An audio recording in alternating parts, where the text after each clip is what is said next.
실제로 남들보다 앞서가고 뭔가 성과를 내고 있는 사람인데도 불구하고 실제로 잘났어도 나는 이 우주에서 먼지 같은 우주야. 그런데 남자보다는 여성분들이 증상이 심하신 것 같아요. 강하신 분들은. 우울증의 원인이 참 많잖아요. 많고 사례도 다양하다 보니까. 근데 분명한 사실은 사주에서 특정 오행이 많이 쏠려 있는 경우, 그러니까 오행이 골고루 있지 않고 특정 오행만 많다. 뭐 목이 많다, 화가 많다, 금이 많다, 수가 많다.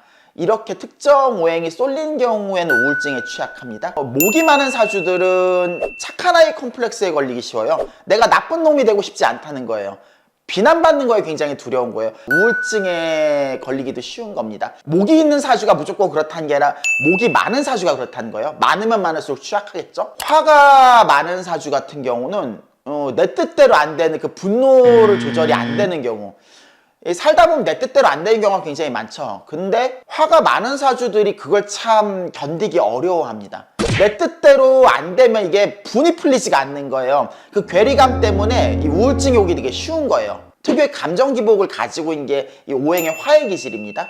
오행 중에서 금이 많으신 분들, 그런 분들은 엄격하다는 거예요. 자신한테도 엄격하고 남한테도 엄격하고. 엄격한 게 나쁜 건 아니죠. 근데 뭐든지 지나치면 문제잖아요. 목도 그랬고 화도 그랬고. 금이 많으신 분들은 사람에 대한 좀 실망을 크게 합니다. 자칫 잘못하면 금이 많으신 분들이 인간 혐오에 좀 빠지기 쉽습니다. 사람 누구나 결점 있고 좀 추악한 면들이 있잖아요, 나쁘게 말하면. 근데 금들은 그걸 애누리 없이 보는 거예요. 그러다 보니까 자기 자신까지도 실망을 할 수 있는 거예요. 그런 데서 오는 괴리감에서 우울증으로 발전하기 쉬운 겁니다. 그리고 수가 강하신 분들, 그러니까 많은 거죠. 사주에 수가 많은 분들도 우울증에 취약한데, 그분들은 우리가 생각하는 그런 우울증이에요. 무기력한 거. 목화, 금수 이렇게 오행적인 부분을 얘기했잖아요. 속성이 다를 뿐이지 그 특정 오행이 강하면, 강하다는 거는 과도하다는 거예요. 뭐든지 과하면 좋지가 않잖아요. 지나치다 보니까 그게 우울증으로 변질되기가 쉬운 겁니다. 그러면은 그 사주를 통해 그 우울증을 예방을 하거나 그런 완화할 수 있는 그런 방법이 있어요? 운이 좀 도와줘야 되는 경우가 많습니다. 어떤 운에 도움을 받을 수 있는가? 우리가 오행 중에서 목과 금은 이게 시소첨 대칭이 되거든요. 그러니까 정반대의 성향이에요. 그 말은 이 목을 금으로 균형을 맞추는 거예요. 금을 목으로 균형을 맞추는 거고. 그 말은 무슨 말이냐면 사주에 목이 강해서 착한 아이 콤플렉스 때문에 내가 마음의 상처를 받기 쉽다. 그래서 우울증이 쉽게 온다. 이런 분들은요, 운세에서 금운이 올 때 좀 그게 많이 개선이 될 겁니다. 근데 그 시점에서 내가 평상시에 겪는 고질적인 그 착한 사람 가면을 쓰잖아요. 착한 사람인 것처럼 매사 늘 착할 수가 없는데, 그런 가면을 벗어 던지기 쉬운 시기가 이 사주에 금운이 올 때, 오행의 금을 말하는 거예요. 그때 많이 해소가 되다 보니까 시기가 중요한 거예요. 그때 맞춰가지고 좀 더 내 솔직한 모습을 보여주는 거. 거절도 필요한 부분. 내가 싫으면 싫다고 얘기하는 그런 태도를 갖추면 그 우울증에서 많이 벗어날 수가 있거든요. 이게 운세에서 금이 올 때 많이 해결이 될 겁니다.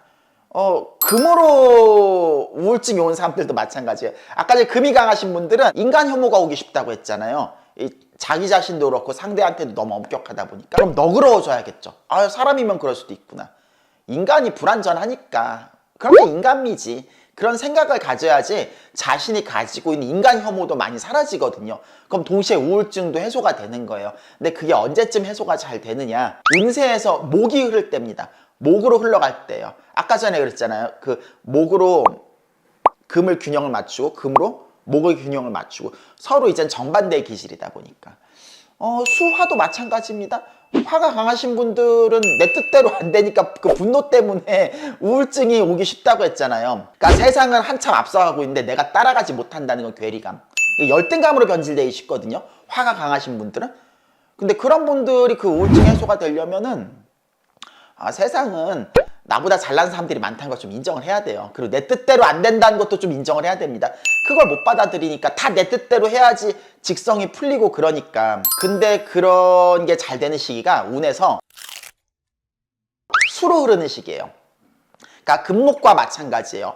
화와 균형을 맞추는 게 수고 수의 균형을 맞추는 게 화예요. 희소 같은 거죠. 그러니까 수운이 흐를 때 사주에 화가 강하신 분들이 그 자기의 우울증이 많이 개선이 될 겁니다. 수가 강하신 분들도 마찬가지예요. 화운이 흘러야겠죠? 수가 강하신 분들은 삶의 의미를 찾지 못하는 거죠. 무기력하고 나는 이 세상에 아무것도 아닌 것 같고. 화는 좀 정반대의 성향에서 화는 내가 제일 잘난 사람이어야 되는데 근데 수는 그렇지 않단 말이에요. 근데 수가 강하신 분들일수록 이 삶이란 게 그렇게 거창하지가 않습니다. 우리 태어나니까 사는 거예요.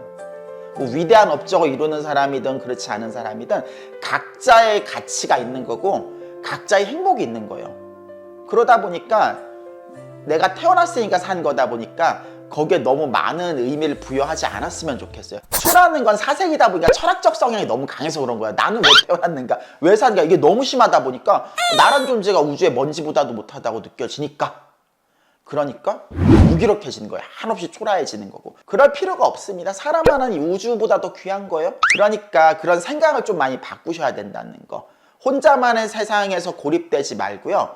좀 사회가 어떻게 돌아가는지, 남들은 어떻게 사는지. 그게 잘 되는 시기가 운수에서 화로 흐르는 시기일 거예요. 삶에 열정도 생기고 내가 뭔가 모르지만 열심히 살아야겠다. 돈을 벌든 취미생활을 하든 그건 삶의 열정이 생기고 그 무기력한 우울증에서 벗어날 수가 있는 겁니다. 네 가지 그런 우울증을 얘기하셨잖아요.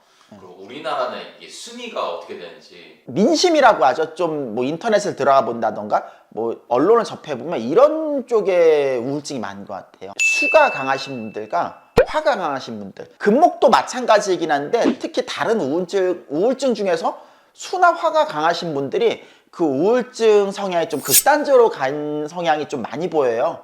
제가 실제로 사주를 가지고 현장에서 상담을 해보잖아요. 화가 강하신 분들은 사람이 내 뜻대로 안 되면 화나잖아요. 근데 매사 그걸 못 참는 거예요. 그러니까 팔자적인 것도 있는데 사회 분위기가 그렇게 흐르는 것 같아요. 그러다 보니까 좀 양보와 배려도 사라지는 거죠. 내 뜻대로 안 되는 경우가 많잖아요. 그런 상황도 좀 받아들일 수 있어야 되는데 그러지 못해가지고 막 내가 우울증이 심해지는 경우 아무것도 아니고 그냥 웃고 넘어갈 수 있는 건데 그냥 일이 커지는 거예요. 남자분들이 좀 많긴 합니다. 여자분들도 있긴 한데 반면에 여자분들은 수가 강하신 분들, 그러니까 무기력한 거죠.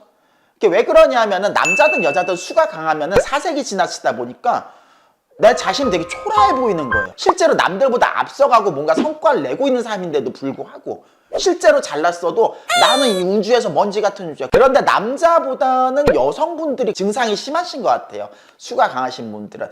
여자 자체의 의미이기도 하고 특히나 그런 무기력증은요. 신체적 약함이 동반되는 경우 증상이 더 심해지거든요. 근데 남자분들보단 보편적으로 여자분들이 신체적으로 약하잖아요. 그러다 보니까 그 무기력한 우울증은 여성분들이 좀 많이 겪고서 찾아오는 경향이 많습니다. 내가 우울증이 있다는 걸 부정하지는 마세요.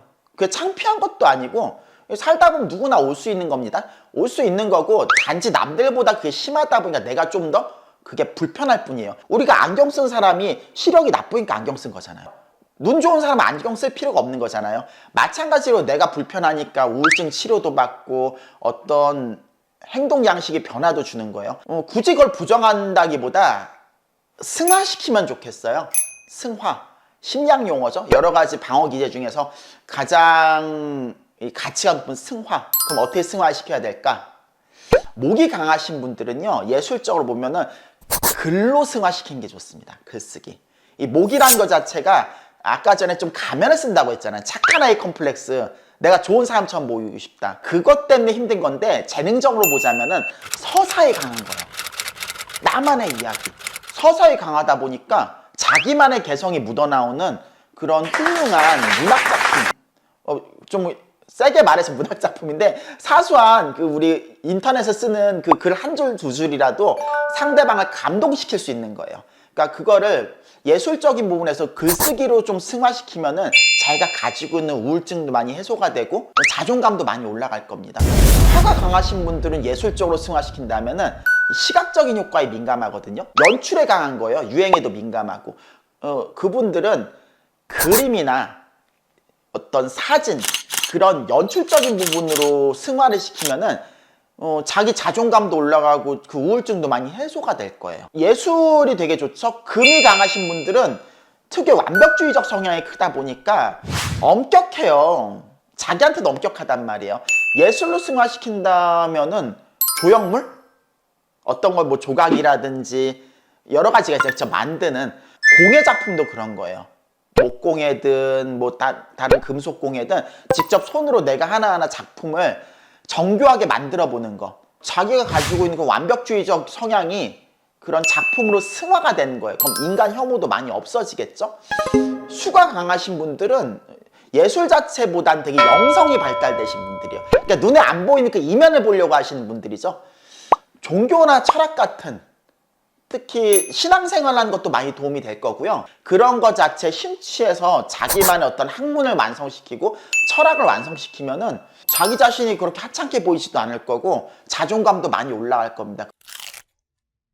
우울증이라는 거는 누구나 크든 작든 내재되어 있는 거고 그게 또 부끄러운 일도 아니고, 다만 그 우울증이 심해서 내 삶이 불편하다면은 좋은 쪽으로 승화시킬 수 있는 지혜가 필요하겠죠? 그러려고 사주 공부도 하는 겁니다. 오늘 사주 한입은 여기까지입니다. 재밌게 보셨으면 좋아요, 구독, 알림 설정 부탁드릴게요. 그럼 안녕히 계세요.